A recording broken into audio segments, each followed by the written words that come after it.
Why is it that even though we may want to let go of control, we're still not able to? We say we want it. It's clear we want it.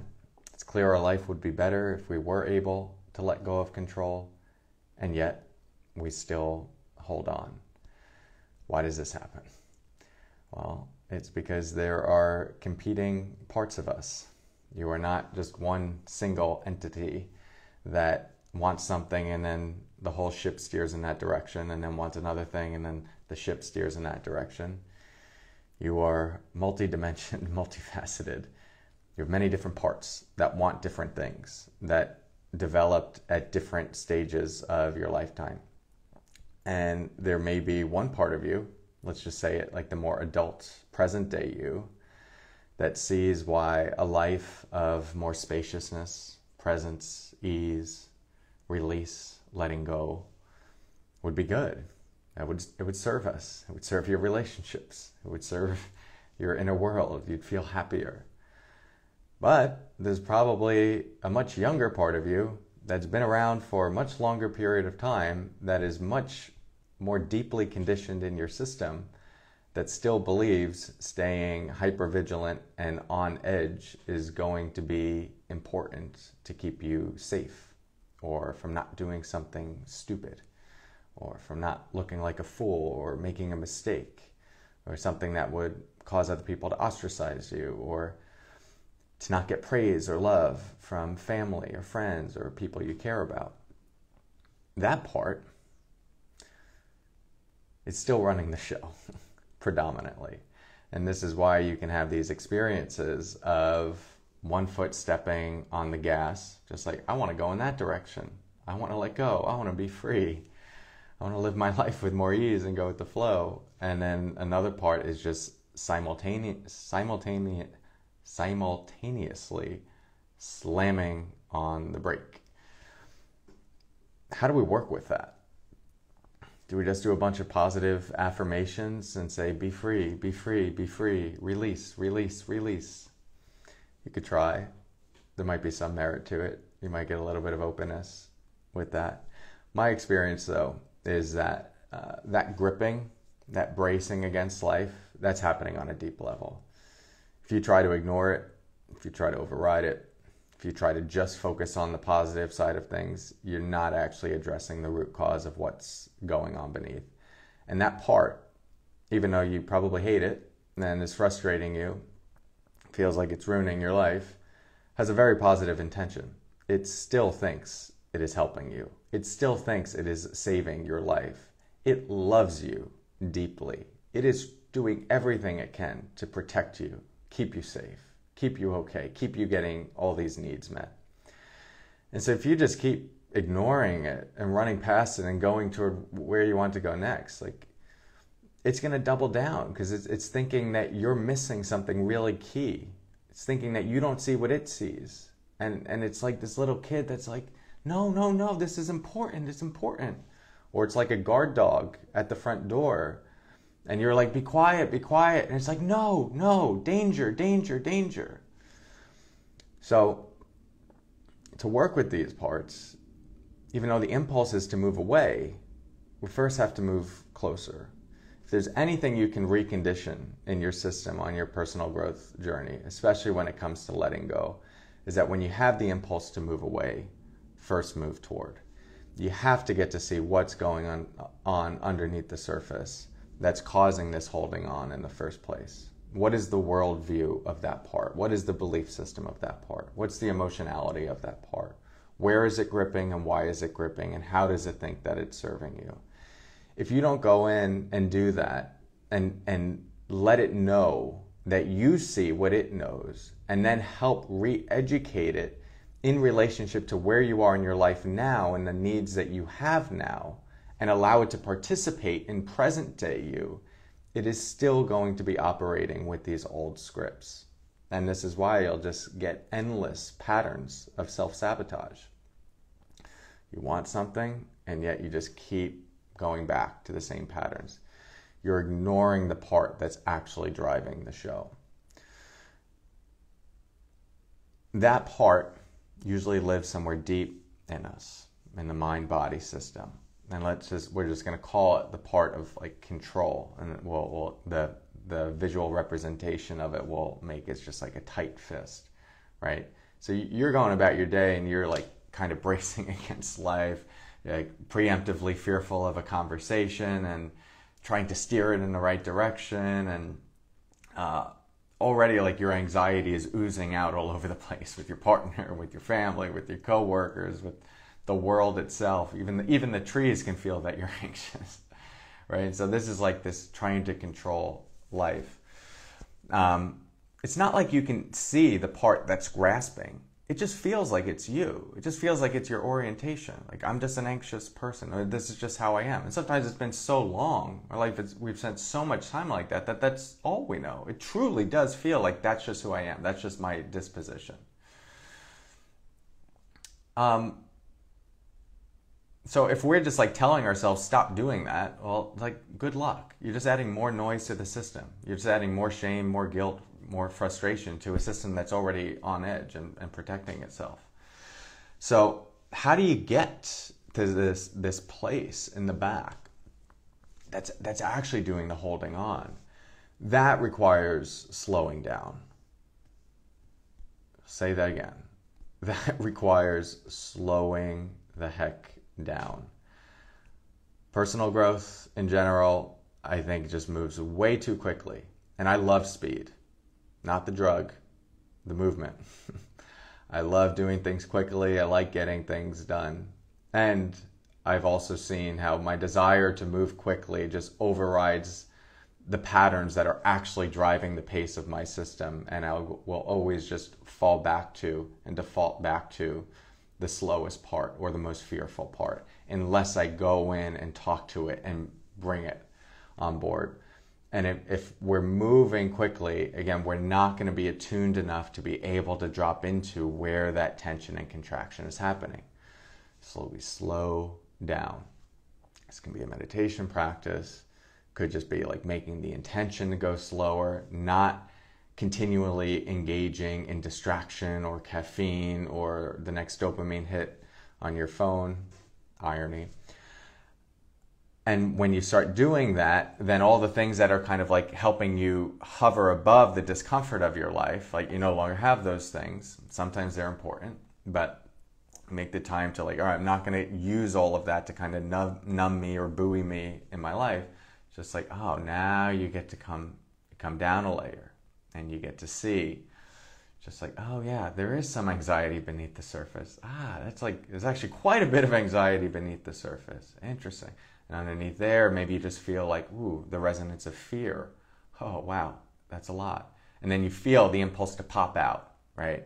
To smoke some weed, or to go on your phone, or watch TV, or to text someone, or to call someone, or all the things that make you like scary, pop out, right? It's like, but you stay with it. You just like take it down. You're doing a little bit of an unwinding. Like, what's the next layer?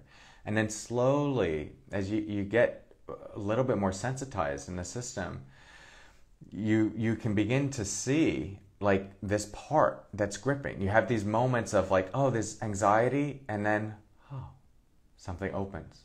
And all of a sudden, it's like a valve. You just go, oh, that's what it's like to be open. And then quickly, kind of like a clamshell, it clamps back. It's like, oh, that was too scary. Never gonna do that again. And that, right? So we like pop out because the world's prickly. It's a little scary. There's a lot there. And remember, we're working with a very young part. It's like a 3-year-old, 2-year-old, 5-year-old, 9-year-old part that like didn't have resources, didn't have the psychological resources to talk you through life, didn't have the physical resources to maybe defend or to walk away or to create boundaries. So it just like knows how to like shut down and stay tight or numb. Just very young, very delicate.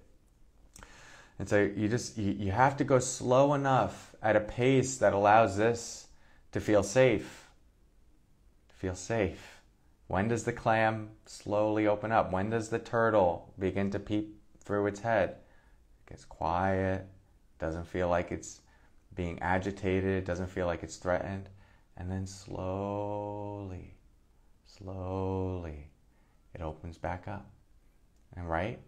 life will come through, and right, but we stay with it and we let it open again, and we let it see like, hey, life can be here and you're okay. You're okay. And in this way, this part that is just used to its default itself is like anything that's uncomfortable, anything that's scary clamps down, makes the whole system clamp down.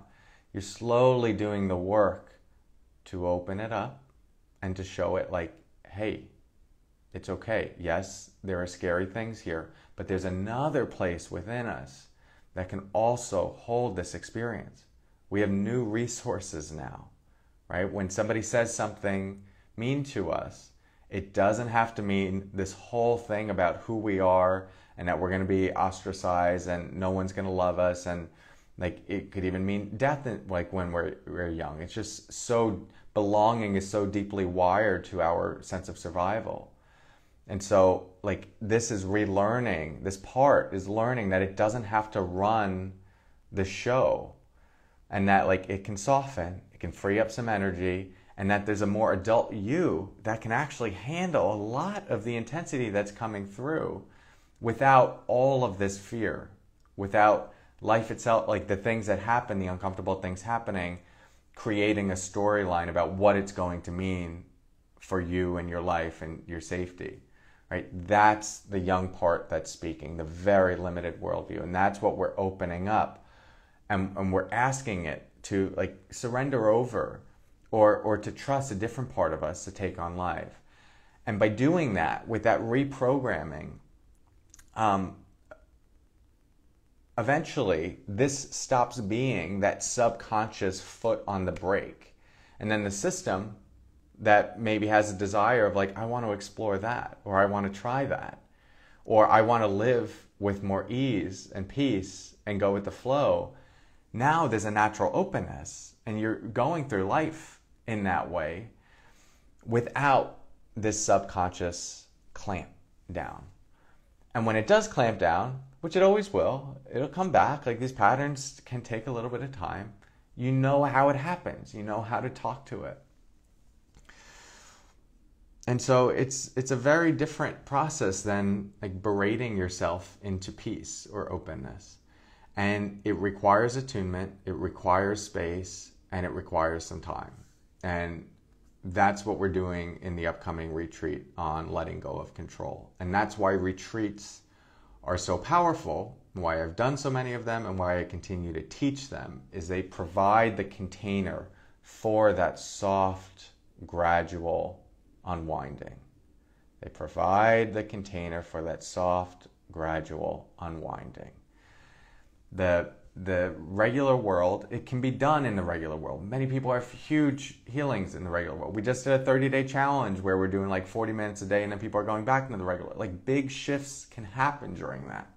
But there's an acceleration that happens with retreat when you have a dedicated period of time where all of the energy is getting put toward and recirculated back into the system, that allows you to drop in. And then instead of dropping in and then going back into day-to-day life, it's like we stay here and then we get to drop another layer, and then another layer, and then another layer, and then another layer. And this is why people will say things like, I experience more in my meditation practice in one retreat than I did like 5 years of daily practice. And it's not like that the 5 years of daily practice weren't important and didn't serve in other ways. There's just a level of depth that we can get to in our attunement to our experience when we have that moment by moment by moment stacked up momentum. So if this is interesting and you feel that there would be some merit for you in doing some of that unwinding and touching that part that might be gripping, embracing on life, that maybe has been hard for you to see, then I really do encourage this retreat or this topic, letting go of control. You can attend live if you want, or you could watch the recordings. You'll have access to the recordings for at least 3 years. But after the retreat, it won't be available. And I don't redo topics like this regularly. So this will be the one time for, I'd say, at least a number of years that I'm going to be going into this topic. So if it's interesting to you, this would be the time to do it. You can learn all about it at the link in my bio at coreymuscara.com/retreat. I have another video on there that's on that page that's talking about the retreat. You can learn more about what's included, some of the meditations and bonus resources. But it's really precious work. It's really deep work. And I love guiding people through it. I don't always love going through it in myself because it can be tricky, but on the other side of it, I mean, it is just a beautiful journey worth taking. And this is where like some really significant happens, like at the depths of our system. And it's a delicate process to get there, but that's what I've devoted my life and my work to helping people do. So we've done a lot of these retreats. This may be like the 20th online retreat and my 40th regular retreat. Just know it's been done before, and a lot of people, you can read some of the testimonials of people who have been through these retreats and what it's like for them.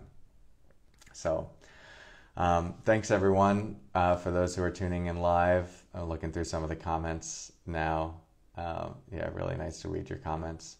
And for those maybe watching the recording of this, feel free to share any comments you have below.